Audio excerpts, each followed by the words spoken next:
हमने जो कुछ सीखा है वो बहुत ही सही है आज के कंपैरिजन में। फिर कभी लगता है कि अरे आज तक हमने जो भी किया वो इतना रॉन्ग किया, मतलब कभी कभी डाउट भी आता है।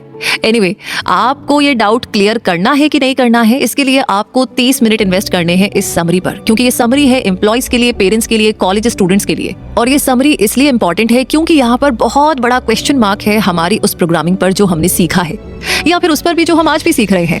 तो इसका क्लियर होना काफी ज्यादा जरूरी है। अब आपको पता ही है कि स्कूल जाओ, काम करो, बिल्स भरो, फ्यूचर बनाओ, सेविंग करो, राइट? इसी वजह से दुनिया के 99% लोग एवरेज जिंदगी जीते हैं। ये समरी आपको सिखाएगी कि आप उस एक्स्ट्रा ऑर्डिनरी 1% का पार्ट कैसे बन सकते हैं। ये लोग सक्सेसफुल एंटरप्रेन्योर्स हैं जो अपनी जिंदगी में जो चाहे वो कर सकते हैं और अपनी जिंदगी को एंजॉय कर सकते हैं। इस रैट रेस यानी चूहों की रेस से निकलने का एक ही तरीका है, जो अपना खुद का बिजनेस शुरू करना और उसे आगे बढ़ाना। तो इस समरी के बारे में जानिए कि आप ऐसा कैसे कर सकते हैं, जहां पर है, जिस किसी भी सिचुएशन में है, वहां से कैसे शुरू कर सकते हैं। तो आइए हम भी बिना देर किए शुरू करते हैं। नमस्कार दोस्तों, मैं गिगलर रूबी पारिक आपके साथ, और गीगल पर आज की समरी है the great rat race escape from wage slavery to wealth, जिसके राइटर है M.J. डिमार्को। इस समरी की अगर बात की जाए तो अगर आप एवरेज लोगों की एडवाइस को मानेंगे जो खुद एक एवरेज जिंदगी जी रहे हैं, तो आपको भी उन्हीं के जैसा सेम रिजल्ट मिलेगा। आप भी एक एवरेज और परेशानियों से भरी जिंदगी जिएंगे। ज्यादातर लोग अपनी सैलरी का इंतजार करते हुए मंडे से फ्राइडे तक रोज 9 से 5 बजे तक काम करते हैं। अपने वीकेंड्स को वो नेटफ्लिक्स देखते हुए या वीडियो गेम्स खेलते हुए बिताते हैं। वो पैसों की बचत करते हैं और एक कंफर्टेबल रिटायरमेंट जीने की उम्मीद रखते हैं। अब ज्यादातर लोगों को उम्मीद होती है कि इन सभी चीजों का फल 50 सालों के बाद तो पक्के से मिलेगा। हालांकि वो अपनी जिंदगी का ज्यादातर हिस्सा एक ऐसी जॉब को करते हुए बिता देते हैं जो कि उन्हें बिल्कुल भी पसंद नहीं होता है। रिटायरमेंट के लिए जिन पैसों को उन्होंने बचाया था, उसे एंजॉय कर पाने के लिए उस समय तक वो बूढ़े हो जाते हैं। अपने परिवार, दोस्तों, कलीग्स और सड़क पर अनजान लोगों को देखिए। क्या कोई भी मीनिंगफुल काम कर रहा है? क्या कोई भी ऐसा है जो फाइनेंशियल प्रॉब्लम को लेकर के परेशान नहीं है? क्या कोई अपनी ड्रीम कार चला रहा है? आपका जवाब शायद ना ही होगा। ऐसा इसलिए क्योंकि हमारा कल्चर आज्ञा मानने और एवरेज होने के स्क्रिप्ट को फॉलो करता है। जब आप बच्चे थे तभी से बड़ों ने आपको सिखाया कि आपको पढ़ाई में बहुत मेहनत करनी चाहिए और कॉलेज की डिग्री भी लेनी चाहिए। फिर आपके पास एक स्टेबल जॉब होनी चाहिए जिसमें आपको हर महीने सैलरी मिलती हो। उसके बाद आप अपना टैक्स भर सकते हैं, शादी कर सकते हैं, बच्चे पैदा कर सकते हैं और घर या कार खरीदने के लिए बैंक से लोन भी ले सकते हैं। सोसाइटी तो हमें ये भी बोलती है कि हमें हमारी सैलरी का कुछ हिस्सा अपने रिटायरमेंट के लिए बचा कर रखना चाहिए। इसी को रैट रेस कहते हैं, यानी चूहों की तरह सब एक दूसरे से होड़ करने में लगे हुए हैं। हम सभी चूहों की तरह है जो हर रोज दौड़ते रहते हैं। कई सालों तक ऐसा चलता ही रहता है और आखिर फिर एक दिन हमें एहसास होता है कि हम तो बूढ़े हो गए हैं और हमने अपनी जिंदगी में कुछ भी मीनिंगफुल नहीं किया है। तो ये समरी आपको बताएगी कि आपको इस रेस से बाहर कैसे निकलना है। इस बुक के ऑथर के अकॉर्डिंग ऐसा गवर्नमेंट से मिलने वाली पेंशन या स्टॉक मार्केट में किए गए इन्वेस्टमेंट के जरिए नहीं किया जा सकता। ऐसा सिर्फ एक सक्सेसफुल बिजनेस बना करके किया जा सकता है। तो आइए एवरेज से एक्स्ट्रा ऑर्डिनरी बनने की इस जर्नी को शुरू करते हैं। पहला चैप्टर है द इकोनॉमिक रिलीजन प्रिंसिपल। इस रैट रेस को दुनिया का इकोनॉमिक रिलीजन भी कहा जाता है। हम सभी इसका हिस्सा हैं। हो सकता है कि आप एक शॉपिंग करने वाले चूहे होंगे या फिर सेविंग्स करने वाले चूहे होंगे। शॉपिंग करने वाले चूहे ऐसे लोग होते हैं जिनका मानना होता है कि अगर वो लेटेस्ट कपड़े, गैजेट और कार जैसी चीजों को खरीदेंगे तो उन्हें खुशी, इज्जत और संतुष्टि का एहसास होगा। वहीं सेविंग्स करने वाले चूहे ऐसे लोग होते हैं जिनका मानना होता है कि पैसे बचाने से और कई सालों तक उसे इन्वेस्ट करने से वो अमीर बन जाएंगे। शॉपिंग करने वाले चूहे हर वीकेंड पैसा खर्च करते हैं और एंजॉय करते हैं। वहीं सेविंग्स करने वाले चूहे पैसों को खर्च नहीं करते और इंतजार करते हैं कि रिटायरमेंट के बाद उन्हें इसका रिजल्ट, इसका फल जरूर मिलेगा। किसी भी तरीके से दोनों ही चूहे इकोनॉमिक गुलाम हैं। हमारा परिवार, स्कूल, मीडिया और गवर्नमेंट हमें सिखाते हैं कि हमें पढ़ाई और काम में बहुत मेहनत करनी चाहिए, हमें टैक्स भरना चाहिए, फ्यूचर के लिए पैसे बचाने चाहिए और रूल्स को मानना चाहिए। हम इकोनॉमिक रिलीजन को इसलिए मानते हैं क्योंकि हम इस बात से अनजान हैं कि हम असल में गुलाम हैं। बचपन से ही हमें एक स्क्रिप्ट सिखाई जाती है जिसे हमें फॉलो करना होता है। उस स्क्रिप्ट का मतलब है schooling, consumerism, responsibility, ignorance, promises और टैक्सेशन। जो लोग स्क्रिप्ट को फॉलो नहीं करते उन्हें ऐसा करने के नतीजे का सामना करना पड़ता है।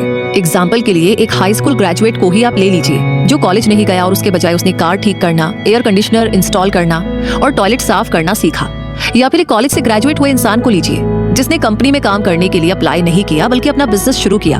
चलिए एस से शुरुआत करके SCRIPT यानी कि स्क्रिप्ट के बारे में बात करते हैं, जिसका मतलब होता है स्कूलिंग। जब तक आप 18 साल के नहीं हो जाते हैं तब तक आपको मंडे से फ्राइडे तक स्कूल जाने के लिए ट्रेन किया जाता है ताकि आप 65 साल के होने तक मंडे से फ्राइडे काम पर जा पाएं। स्कूल हमें इन्फॉर्मेशन को याद करना और रिपीट करना सिखाता है, और साथ ही ये हमें अथॉरिटी को फॉलो करना भी सिखाता है। स्कूल जाने से आप इतने स्मार्ट हो जाते हैं कि आप काम करने के लायक हो जाते हैं। हाँ, लेकिन इतने स्मार्ट नहीं बन पाते कि आप उन लोगों पर सवाल उठा पाएं जो आपसे काम करवाते हैं। दूसरी सी का मतलब है कंज्यूमरिज्म।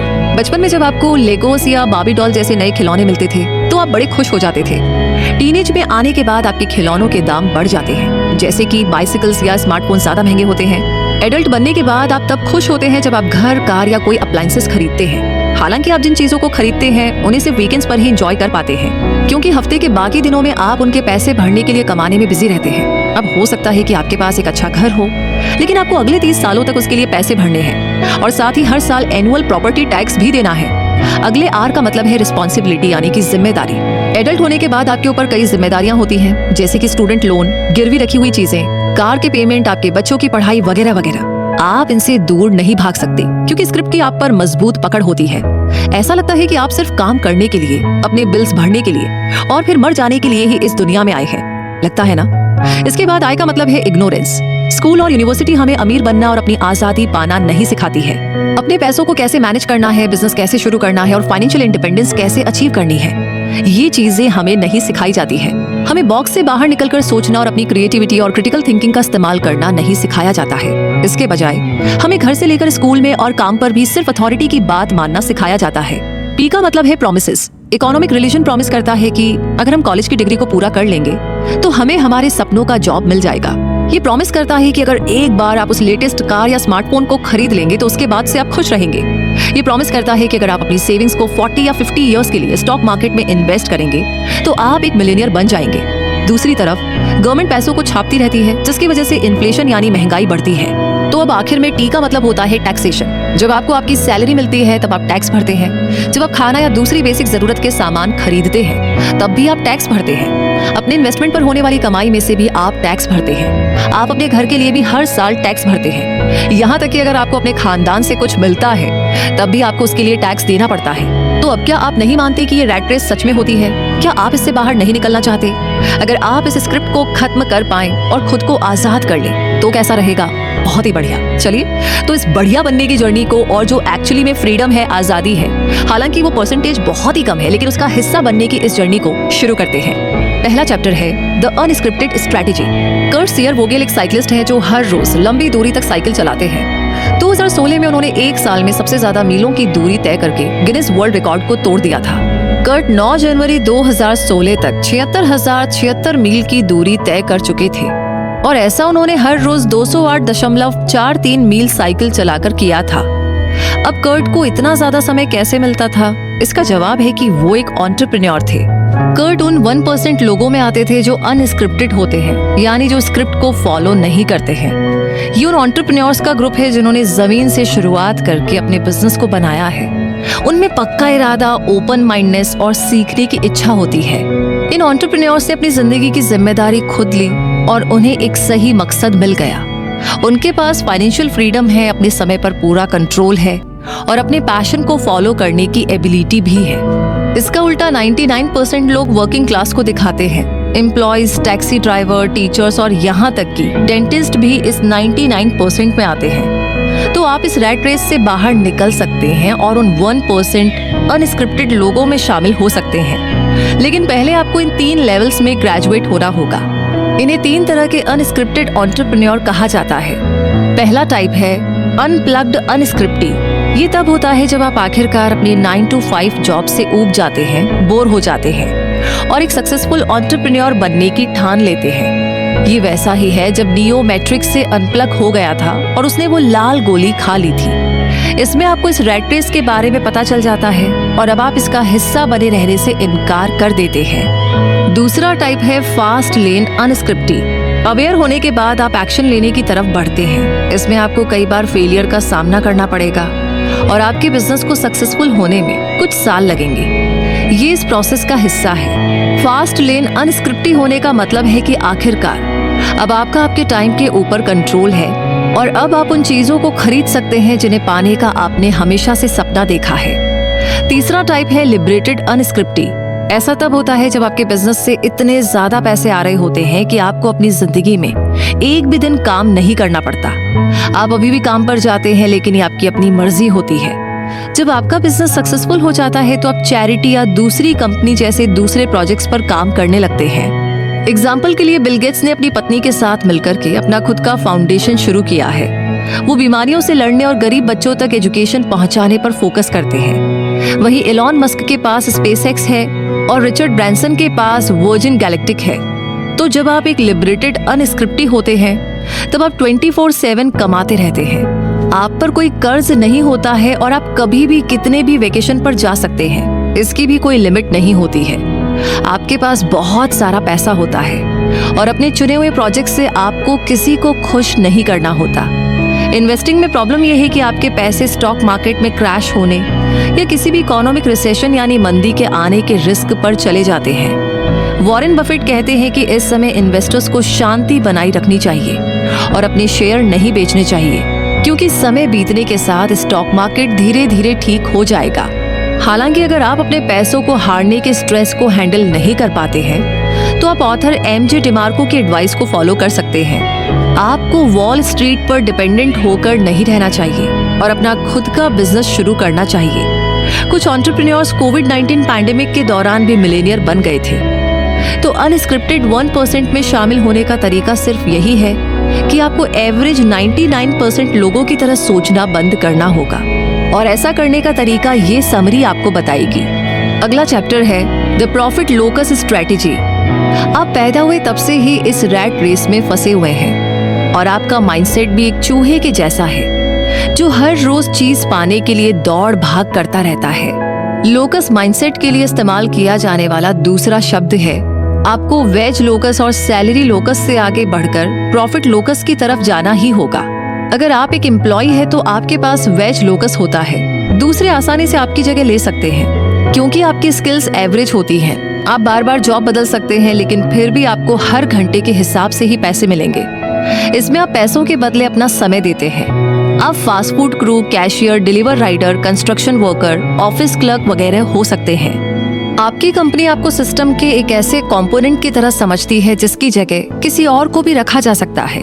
ठीक वैसे ही आप भी ऐसे जॉब ढूंढते रहते हैं जहां पर आपको ज्यादा पैसा मिले। अगर कोई दूसरी कंपनी आपको ज्यादा पैसा देती है तो आप तुरंत उस मौके का फायदा उठा लेते हैं। अगर आप एक डेंटिस्ट या इंजीनियर के जैसे प्रोफेशनल हैं तो आपके पास सैलरी लोकस होता है। आपके पास एक स्पेशल स्किल होती है जिसे आपको हर साल अपग्रेड करते रहना होगा, नहीं तो आप एक ही सैलरी पर अटके रहेंगे। अपने करियर में आगे बढ़ने के लिए ज्यादा से ज्यादा सर्टिफिकेट पाने के लिए आपको पोस्ट ग्रेजुएट स्किल्स सीखनी होंगी। प्रोफेशनल लोग अपनी स्किल्स को इम्प्रूव करके हर साल अपनी सैलरी बढ़ाने का गोल रखते हैं। एम्प्लॉयज के साथ अगर चीजें सही न हो तो चांसेस है कि वो गरीब हो जाएंगे। वहीं अगर प्रोफेशनल्स के साथ चीजें सही न हो तो वो एवरेज बन जाएंगे। अब चलिए प्रॉफिट लोकस की तरफ बढ़ते हैं। ये एंटरप्रेन्योर्स का माइंडसेट होता है। ये वैल्यू क्रिएटर्स होते हैं जो अपने प्रोडक्ट के नेट परसीव्ड वैल्यू के जरिए कमाते हैं। प्रॉफिट वो दूसरा शब्द है जो नेट परसीव्ड वैल्यू या एनपीवी के लिए इस्तेमाल किया जाता है। ये प्रोडक्शन में लगे खर्च और कस्टमर से मिलने वाली वैल्यू के बीच का अंतर होता है। एग्जाम्पल के लिए मान लीजिए कि आप एक नया गैजेट बनाते हैं जिसे लॉन्च करने में $20 लगेगा। लोग इसके लिए $50 भी देने को तैयार है। इस तरह आपको $30 का प्रॉफिट होगा। क्योंकि आप एक एंटरप्रेन्योर है इसलिए आपका प्रॉफिट जो वैल्यू आप क्रिएट करते हैं उस पर डिपेंड करता है। आप लोगों को जो वैल्यू दे सकते हैं उसकी कोई लिमिट नहीं है। आप हमेशा और भी बेहतर प्रोडक्ट और सर्विसेज ऑफर कर सकते हैं। तो लोकस स्ट्रेटेजी को समझने के बाद अब अगला चैप्टर है द एसिमेट्रिक रिटर्न्स स्ट्रेटेजी। इस बुक के ऑथर के होम टाउन में एक छोटा सा फैशन बुटीक था। एक बार वो अपनी पत्नी के साथ उस स्टोर में गए थे। एमजे डिमार्को ने उसकी मालकिन जो कि एक बुजुर्ग औरत थी उनसे पूछा कि क्या उनका कोई ऑनलाइन स्टोर या वेबसाइट है। उन्होंने ना में जवाब दिया और उन्हें उम्मीद थी कि एमजे डिमार्को उन्हें ऑफर देंगे कि वो उनके लिए एक ऑनलाइन स्टोर या वेबसाइट बना देंगे। अब यहाँ पर भले ही उस बुजुर्ग औरत का अपना एक बुटीक था, लेकिन फिर भी वो रैट रेस में फंसी हुई थी। क्यों? ऐसा इसलिए क्योंकि उनका बिजनेस मॉडल बहुत ही बेकार था और उनकी कैलकुलेशन भी देखी जाए तो अच्छी नहीं थी। मान लीजिए कि उस छोटे से बुटीक में हर हफ्ते 100 लोग आते हैं। ये वो लोग होते हैं जो उस स्ट्रीट से पैदल जा रहे होते हैं या अपनी कार से वहां से गुजर रहे होते हैं। क्योंकि उस औरत का कोई ऑनलाइन स्टोर नहीं है, इस वजह से उनके पास कभी 1000 या कभी 10,000 कस्टमर्स नहीं आ सकते। अगले महीने या अगले साल तक भी वो इस नंबर तक नहीं पहुंच सकती है। वो बुटीक कभी भी $2 मिलियन या 5 लाख मिलियन डॉलर तक कभी भी कमा नहीं सकता। वो औरत एक बिजनेस चला रही है, लेकिन अभी भी वो रैट रेस जैसी इकोनॉमी को फॉलो कर रही है। एक एम्प्लॉय के माइंडसेट में बदलाव लाना मुश्किल होता है। असली एंटरप्रेन्योर को पता होता है कि सक्सेस ज्यादा से ज्यादा लोगों तक पहुंचने और उन्हें ज्यादा वैल्यू देने पर डिपेंड करती है। इस तरह आपको एसिमेट्रिक रिटर्न्स मिलते हैं। एग्जाम्पल के लिए मान लीजिए कि आपके पास एक प्रोडक्ट है जिससे हर प्रोडक्ट पर आपको $25 का प्रॉफिट होता है और हर रोज उसके 50 पीस बिकते हैं। इस तरह आप 11 साल में $5 मिलियन कमा पाएंगे। आप स्केल या मैग्नीट्यूड के जरिए सेल कर सकते हैं। स्केल का मतलब होता है कि आप कितनी यूनिट्स बेच सकते हैं। एग्जाम्पल के लिए मान लीजिए कि आप 10 मिलियन फोन केस बेचते हैं जिसमें आपको हर केस पर $1 का प्रॉफिट होता है, तो आप $10 मिलियन कमा लेंगे। स्केल इस बात पर डिपेंड करता है कि कितने लोग उस प्रोडक्ट को खरीदना चाहते हैं। वहीं मैग्नीट्यूड का मतलब होता है कि आपके प्रोडक्ट का असर कितना है। एग्जाम्पल के लिए मान लीजिए कि आप 1000 ब्रॉन्ज की मूर्तियां बेचते हैं जिसमें आपको हर एक पर $10,000 का प्रॉफिट होता है, तब भी आपके पास $10 मिलियन होंगे। इससे हमें पता चलता है कि स्केल कई लोगों को टारगेट करता है, वहीं मैग्नीट्यूड कम लोगों को टारगेट करता है। किसी भी तरह से आपका बिजनेस मॉडल ब्रिलियंट होना चाहिए। मैथ्स पर आपकी अच्छी पकड़ होनी चाहिए, नहीं तो भले ही आप 24/7 काम करें तब भी आप मिलेनियर नहीं बन सकते।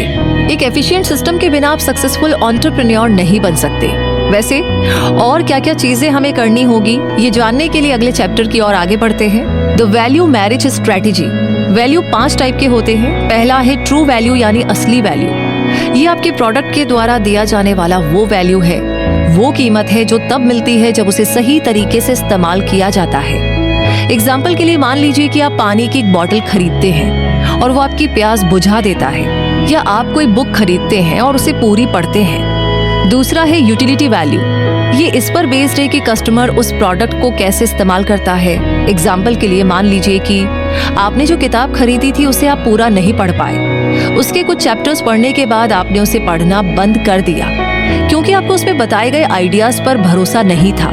वहीं अगर आप इस समरी की ओरिजिनल बुक द ग्रेट रैट्सकेप को पूरा पढ़ लेते हैं और उसके लेसन को अप्लाई भी करते हैं, तो उसकी यूटिलिटी वैल्यू उस बुक के ट्रू वैल्यू से मैच करेगी।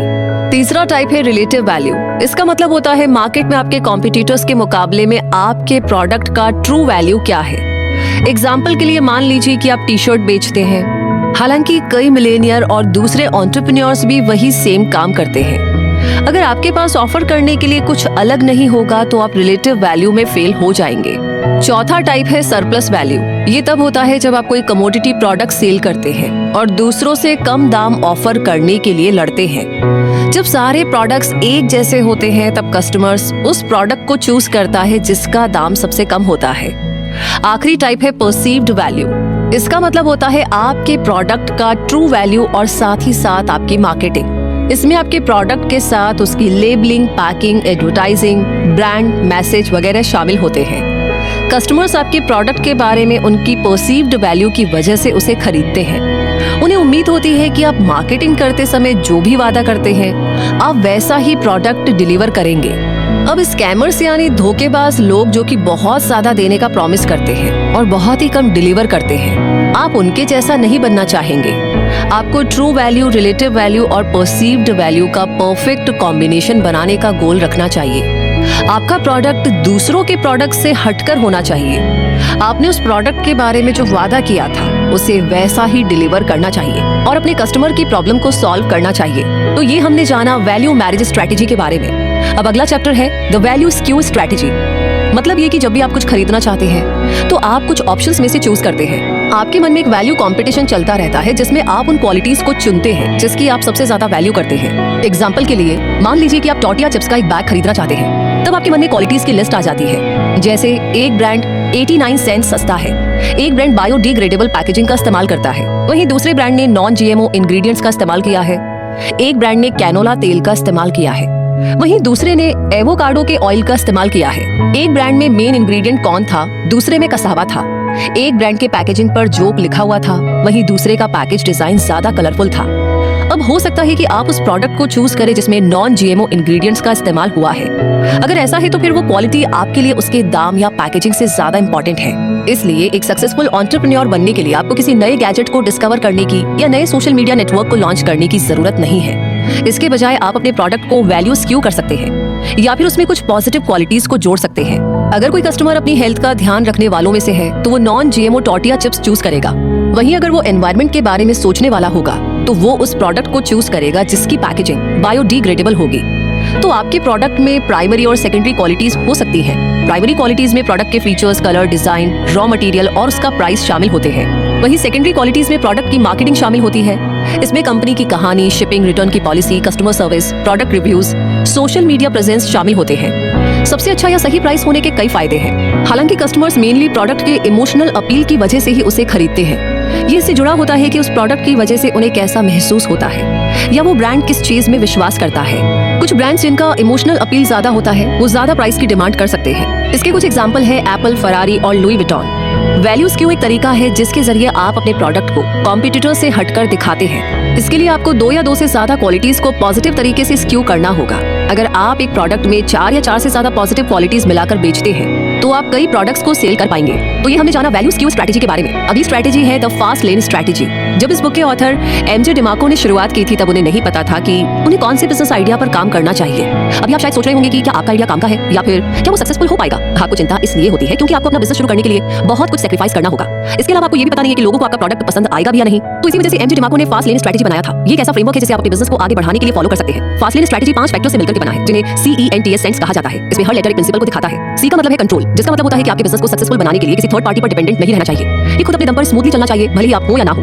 इसमें प्रोडक्ट डेवलपमेंट से लेकर के उसकी डिस्ट्रीब्यूशन तक सिस्टम स्मूथ और एफिशिएंट होना चाहिए। एग्जांपल के लिए मान लीजिए कि Amazon आपके सेलर अकाउंट को कैंसिल कर देता है और आपके पास Amazon के अलावा कोई दूसरा ऑनलाइन स्टोर या डिस्ट्रीब्यूशन का कोई भी दूसरा तरीका नहीं है, तो आपके सेल्स बंद हो जाएंगे। ये कंट्रोल होने का एक एग्जांपल है। अगले ई का मतलब होता है एंट्री। इसका मतलब है कि अगर किसी टाइप के बिजनेस में एंटर करना आसान है तो वहां पर आपको मौके भी बहुत कम मिलेंगे। जिस बिजनेस में एंटर करना ज्यादा मुश्किल होता है वहां पर मौके भी ज्यादा होते हैं और वो ज्यादा पैसे कमाने में आपकी हेल्प करता है। इसके लिए आप अपने शहर की उन दुकानों के बारे में सोचिए जो एक जैसे सेम प्रोडक्ट्स बेचते हैं। हो सकता है कि कोई नया ट्रेंड आया हो या फिर रॉ मटेरियल खरीदना आसान हो। क्या आपको लगता है कि उनमें से कोई भी बिजनेस दूसरों से बेहतर कर पाएगा? क्या आपको लगता है कि अगर कुछ ही कॉम्पिटिटर्स हो फिर भी वो मिलियन में पैसा कमा पाएगा? फास्ट लेन स्ट्रैटेजी में अगला प्रिंसिपल है नीड, यानी कि जरूरत। इसका मतलब है कि अगर आपके प्रोडक्ट से लोगों की प्रॉब्लम सॉल्व होगी तभी लोग आपका प्रोडक्ट खरीदेंगे। क्या आपका प्रोडक्ट लोगों की इच्छाओं और जरूरतों को पूरा करता है? क्या वो यूनिक है या क्या उसमें कोई स्ट्रॉन्ग इमोशनल अपील है? तो इसके लिए अपने फेवरेट ब्रांड के बारे में सोचिए। कई लोग उन्हें पसंद करते हैं क्योंकि वो नीड प्रिंसिपल को फॉलो करते हैं। अगले टी का मतलब होता है टाइम। इसका मतलब है कि आपकी इनकम इस बात पर डिपेंड नहीं करनी चाहिए कि आप कितने घंटे काम करते हैं। आपको शुरुआत से ही बिजनेस का एक स्मूथ सिस्टम बनाना चाहिए ताकि अगर आप वहां पर ना रहे तब भी वो अच्छे से चलता रहे। आप वेकेशन पर जा पाएं और अपने परिवार के साथ टाइम बिता सके और उस समय भी आपके बिजनेस में ढेर सारे सेल्स होते रहे। मैकडॉनल्ड्स या वॉलमार्ट के बारे में सोचिए। इन बिजनेसेस में हर जगह एक सिस्टम है जिसे एम्प्लॉयज और मैनेजर्स को हर रोज फॉलो करना पड़ता है। सैम वॉल्टन जो वॉलमार्ट के फाउंडर है, उन्होंने जब अपना पहला स्टोर खोला था तब एक मैनुअल लिखा था। इसमें सभी रूल्स और गाइडलाइंस शामिल थी जिन्हें वॉलमार्ट में फॉलो करना जरूरी था ताकि सब कुछ बड़े आराम से चल सके। आखिर में सेंस का आखिरी लेटर है S, जिसका मतलब है स्केल, यानी आपका सिस्टम ऐसा होना चाहिए जिसे आसानी से रेप्लिकेट यानी कि दोहराया जा सकता हो। अगर आपका सिस्टम अच्छे से चलता है तो आप उसे बढ़ा सकते हैं और ग्रो कर सकते हैं। इसके लिए आपको अपने पहले स्टोर को परफेक्ट बनाना होगा ताकि आप उसकी फ्रेंचाइजी बना सके और उसकी दूसरी ब्रांच खोल सके। आपका गोल सेंस के इन 5 प्रिंसिपल्स को अचीव करने का होना चाहिए। ये आपकी सक्सेस को पक्का करेगा। अगर आपके पास सारे सेंस होंगे तो आप 1% अनस्क्रिप्टी में से एक बन जाएंगे। एग्जाम्पल के लिए हो सकता है कि आपने अपने रेस्टोरेंट में सेंट को तो अप्लाई कर लिया हो लेकिन S यानी स्केल की कमी है, तो फिर आपको इंप्रूव करना ही होगा ताकि आप अपने बिजनेस को आगे बढ़ा सके। और इसी के साथ अब अगला चैप्टर है the small wins strategy. MJ DeMarco को अपने रीडर्स की तरफ से हमेशा ऐसे मैसेजेस आते रहते हैं। जो लोग एंटरप्रेन्योर बनना चाहते हैं उन्हें बताते हैं कि मेरे पास 3 बिजनेस आइडियाज हैं लेकिन उनमें से कोई भी सेंस के प्रिंसिपल्स को पूरा नहीं करता है। पहले वाले में एंट्री की कमी है, दूसरे में स्केल की कमी है और तीसरे में एंट्री और स्केल दोनों की कमी है। तो बात यह है कि मुझे क्या करना चाहिए। प्रॉब्लम यह है कि ऐसे लोग कुछ भी नहीं करते हैं। वो कभी भी अपने बिजनेस के आइडियाज को ट्राई ही नहीं करते। आपको मार्केट से जुड़ना चाहिए या लोगों को चीजें सेल करना शुरू करना चाहिए। जो लेसन आप अपने पहले कस्टमर से सीखेंगे वो आपको इंप्रूव करने में, आगे बढ़ने में और बेहतर मौके पाने में आपकी मदद करेंगे। तो जब भी आप शुरुआत करते हैं तो आपको छोटी छोटी जीत के ऊपर ध्यान देना चाहिए। ये आपकी पहली कमाई होती है। एग्जाम्पल के लिए मान लीजिए कि आपने एक थ्रिफ्ट स्टोर से एक एंटीक आइटम खरीदा और फिर उसे साफ करके अपग्रेड कर दिया। फिर आपने उस आइटम को बेच दिया और आपको $50 का प्रॉफिट हुआ। या फिर आप पेंट करके कुछ बना सकते हैं और अपने आर्ट वर्क को ETSY.com पर बेच सकते हैं। दूसरा आइडिया है कि आप अपने आस पड़ोस के कचरे के डिब्बों को साफ करने का ऑफर दे सकते हैं, जहां पर आप हर एक डब्बे को साफ करने के $15 ले सकते हैं। ये छोटी छोटी जीत है। अगर आपको बिजनेस का बिल्कुल भी एक्सपीरियंस नहीं है तो आपको पहले छोटी छोटी जीत से शुरुआत करनी चाहिए। आपको बाहर निकलना चाहिए और उसे ट्राई करना चाहिए। आपको अपने कस्टमर्स को ढूंढना चाहिए और उनके साथ जुड़ना चाहिए। वैसे शुरुआत में ही सेंस के सारे प्रिंसिपल्स को अचीव करने की उम्मीद न रखें। पहला कदम बढ़ाएं। अपनी पहली छोटी जीत को पाने के लिए और छोटा सा प्रॉफिट कमाने के लिए कुछ ना कुछ करें। और एक बार जब आप ऐसा करना सीख जाएंगे तब आप एक एक करके सेंस को अपना गोल बना सकते हैं। तो ये आपने जाना स्मॉल विंस स्ट्रेटेजी के बारे में। और अब अगला चैप्टर है the marketing tie breaker principle. मान लीजिए कि आपने एक सुपर कूल गैजेट बनाया है जिसकी कीमत मिलियंस में है। हालांकि 3 और लोगों ने भी आपके गैजेट से मिलते जुलते गैजेट ही बनाए हैं। अब आप सभी के पास सेम फीचर्स, फायदे और डिजाइन है। तो अब आप अपने कॉम्पिटिटर से कैसे जीत सकते हैं? सभी चीजों के बराबर होने के बावजूद भी आप एक पावरफुल टूल का इस्तेमाल करके सबसे अलग बन सकते हैं, जो है मार्केटिंग। मार्केटिंग आपके प्रोडक्ट का परसीव्ड वैल्यू बनाता है। ये आपके प्रोडक्ट का सबसे इंपॉर्टेंट क्वालिटी है, क्योंकि मार्केटिंग में प्रोडक्ट का लेबल, इमोशनल स्टोरी, आपको कन्विंस करने वाले एड जिन्हें नजरअंदाज न किया जा सकता हो, ऐसे हेडलाइन और स्ट्रॉन्ग टेस्टिमोनियल्स जैसी क्वालिटीज शामिल होती है। मान लीजिए कि आपके प्रोडक्ट में ये सभी पॉजिटिव क्वालिटीज हैं, तो अगर आप मार्केटिंग में अच्छे नहीं हैं, तो आप किसी ऐसे इंसान को हायर कर सकते हैं जिसमें इससे जुड़ा टैलेंट हो। यहाँ तक कि सबसे सिंपल प्रोडक्ट भी शानदार मार्केटिंग के जरिए सक्सेसफुल हो सकता है। अच्छी मार्केटिंग से अच्छे एम्प्लॉइज, सप्लायर्स, इन्वेस्टर्स भी अट्रैक्ट होते हैं। अगर आप एक एंटरप्रेन्योर है तो आपको सीखना होगा कि अच्छे से मार्केटिंग कैसे करनी है। कुछ भी सीखा जा सकता है। आप ज्यादा से ज्यादा मार्केटिंग किताबें पढ़ सकते हैं और एक्सपर्ट से सीख सकते हैं। जिस प्रोडक्ट की अच्छे से मार्केटिंग की जाती है वो कई कॉम्पिटिटर से आगे निकल जाता है। और अभी के लिए हम भी आगे बढ़ते हैं। अगला चैप्टर है the done kills doubt principle. कुछ साल पहले एमजे डिमाको का पहला बिजनेस ग्रो कर रहा था। उन्हें एम्प्लॉइज की जरूरत थी और इसलिए उनकी माँ उनकी कंपनी में एक एम्प्लॉय बन गई। वो उन अकाउंट्स को संभालती थी जिसमें डिमाको के बिजनेस के पैसे आते थे। उनकी माँ को उनके कुछ बिजनेस आइडियाज के बारे में अच्छे से पता था। उन्हें डिमाको पर डाउट था क्योंकि वो हमेशा ऐसे ही बोलते रहते थे कि वो अमीर हो जाएंगे। उनकी माँ उन्हें सपोर्ट करती थी लेकिन प्रैक्टिकल भी थी। एक दिन उन्होंने कैलकुलेट किया कि डिमाको के सारे इनवॉइस को मिलाकर के टोटल $1 लाख हो रहा था। इसका मतलब था कि उनका बिजनेस इतने पैसे कमा रहा था। उनकी माँ हैरान हो गई थी, लेकिन उसके बाद से उन्होंने डिमाको पर डाउट करना बंद कर दिया।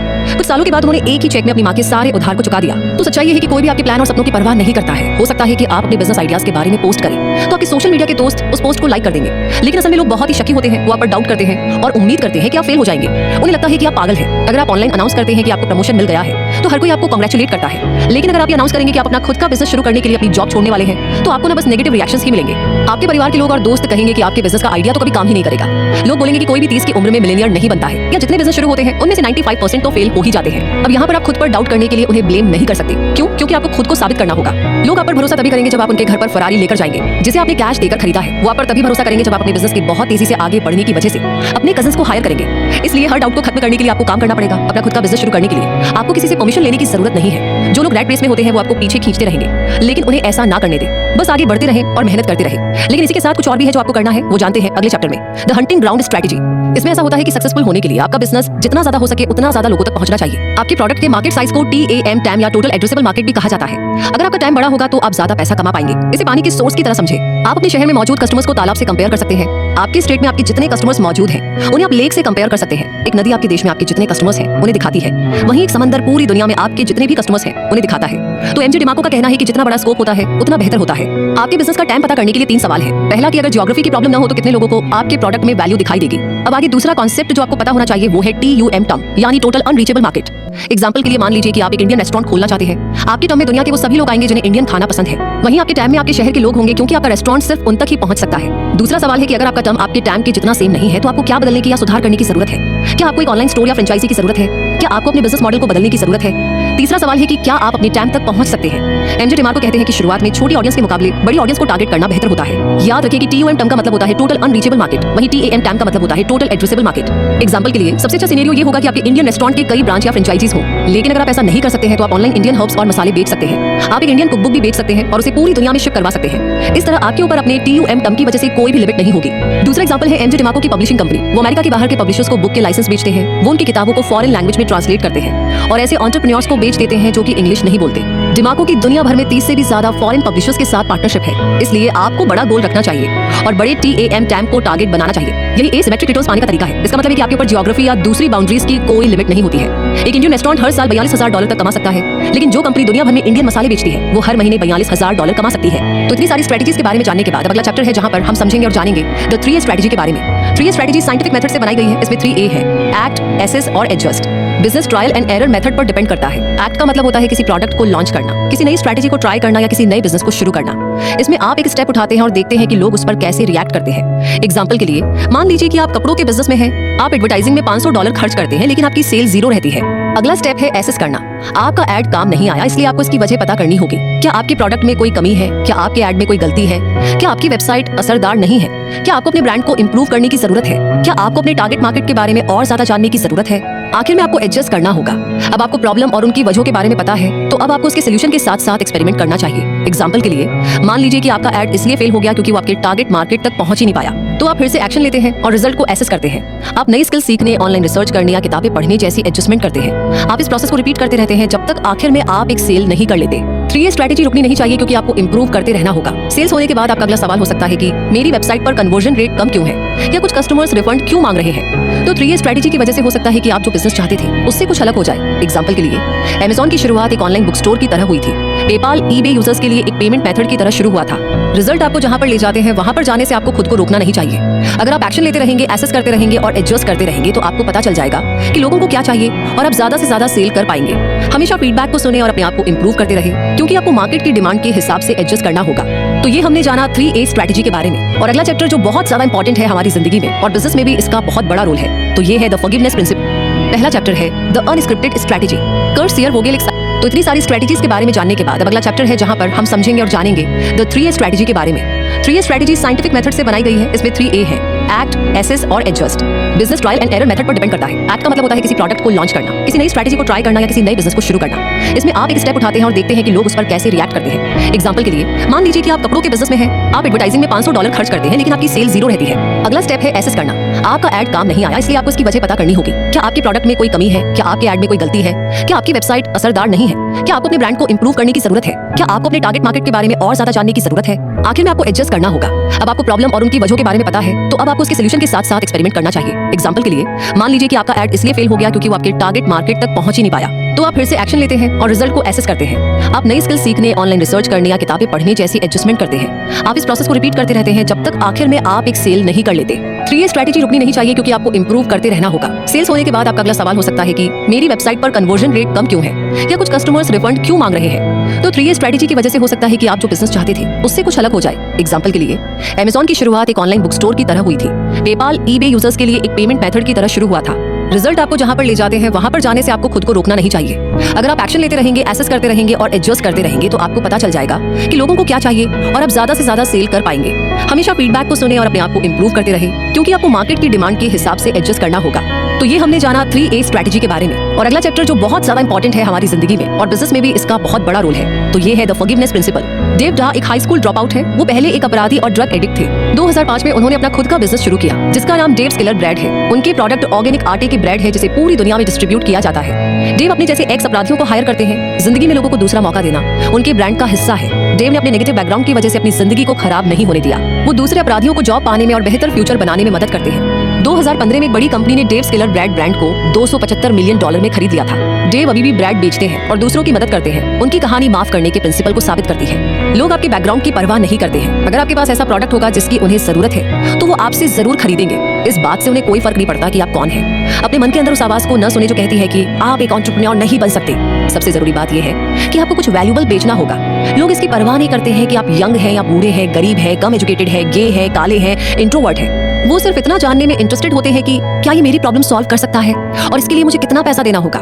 इसलिए बहाने बनाना बंद कीजिए। उस वैल्यू के बारे में सोचिए जो आप लोगों को दे सकते हैं। आपके आस पड़ोस में किस चीज की कमी है, लोग क्या ढूंढ रहे हैं। अगर आप पहला कदम नहीं उठाएंगे तो आप इस रैट रेस से बाहर नहीं निकल पाएंगे। आपको एक एंटरप्रेन्योर बनना चूज करना होगा और अपनी जिंदगी का कंट्रोल अपने हाथ में लेना होगा। और इसी के साथ इस समरी के कंक्लूजन पर हम पहुंच चुके हैं। तो मुद्दा मामला ऐसा है कि आपने रैट रेस के बारे में जाना, आपने उस SCRIPT यानी कि स्क्रिप्ट के बारे में जाना जिसे हम फॉलो करते हैं। स्क्रिप्ट का मतलब होता है schooling, consumerism, responsibility, ignorance, promises और टैक्सेस। आजाद होने के लिए आपको अपना खुद का बिजनेस शुरू करना होगा। आपने उन अनस्क्रिप्टेड 1% लोगों के बारे में जाना।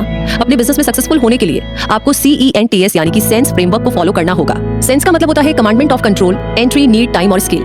अपना पहला सेल करने के लिए छोटी छोटी जीत से शुरुआत करें। ज्यादा प्रॉफिट कमाने के लिए मार्केटिंग का इस्तेमाल करें। आपने TAM यानी टोटल एड्रेसेबल मार्केट और TUM यानी टोटल अनरीचेबल मार्केट के बारे में जाना। आपके ऊपर ज्योग्राफी या दूसरी वजहों से कोई भी लिमिट नहीं होनी चाहिए। एसिमेट्रिक रिटर्न्स पाने का यही तरीका है कि आप ऊंचा गोल रखें। ज्यादा से ज्यादा कस्टमर्स तक पहुंचने के लिए इंटरनेट पर ऑनलाइन प्लेटफॉर्म का इस्तेमाल करें। आपने 3A स्ट्रेटेजी के बारे में जाना, जिसका मतलब होता है एक्ट, एसेस और एडजस्ट।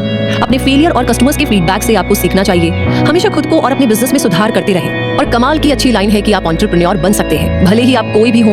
अगर आपके पास एक असरदार सोल्यूशन होगा जो वैल्यू ऐड कर सके लोगों की जिंदगी में, तो लोग आपके प्रोडक्ट को खरीदेंगे ही। और ये रही MG डिमाको की आखिरी टिप। लोग अक्सर उनसे बुक रिकमेंड करने के लिए पूछते रहते हैं। इसके जवाब में वो कहते हैं कि उन्हें ऐसी किताबें पढ़नी चाहिए जो और भी ज्यादा सक्सेसफुल होने में आपकी मदद करे।